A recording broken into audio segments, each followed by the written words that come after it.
युधिष्ठिर और उनके भाई गुरु जी के पास गए तो गुरु महाराज ने पहले दिन पाठ दिया, क्रोध मत कर।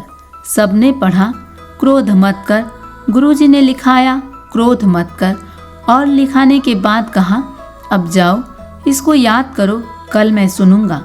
दूसरे दिन सब बच्चे गुरु के पास पहुँचे तो उन्होंने कहा, सुनाओ कल का पाठ। अर्जुन, भीम, नकुल, सहदेव सबने पाठ सुना दिया, क्रोध मत कर। परंतु युधिष्ठिर ने पाठ नहीं सुनाया। गुरुजी ने पूछा, युधिष्ठिर तुझे पाठ याद नहीं हुआ? युधिष्ठिर ने कहा, नहीं गुरुदेव, अभी तो नहीं हुआ।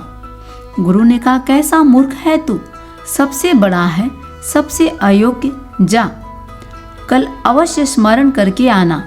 युधिष्ठिर बोला, प्रयत्न करूंगा। दूसरे दिन आया तो युधिष्ठिर ने फिर कहा, मुझे यह पाठ याद नहीं हुआ। गुरु ने कड़क कर कहा, अरे तू मनुष्य है या पशु?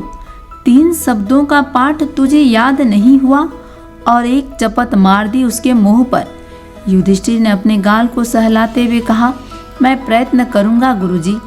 तीसरे दिन युधिष्ठिर के आते ही गुरु ने पूछा, क्यों हो गया याद?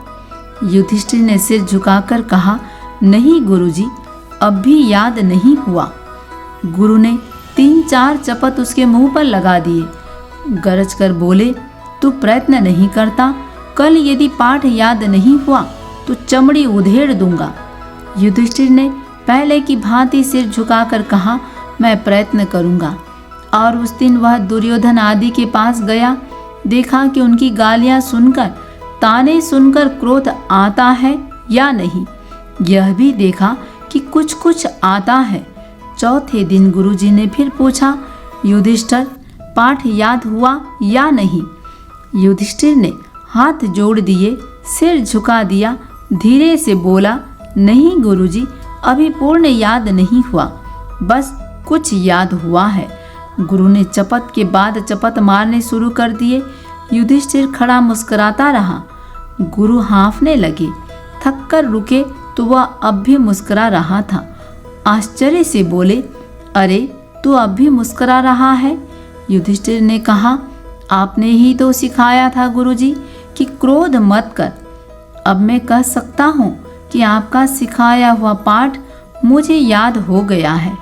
गुरु ने आगे बढ़कर उसे छाती से लगा लिया।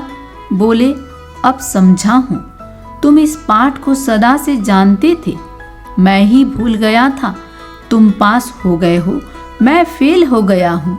क्रोध मत कर, यह पहली शिक्षा है जो हमको दी जाती है। इससे आवश्यक शिक्षा शायद कोई नहीं है, क्योंकि यह क्रोध बहुत बड़ा चांडाल है।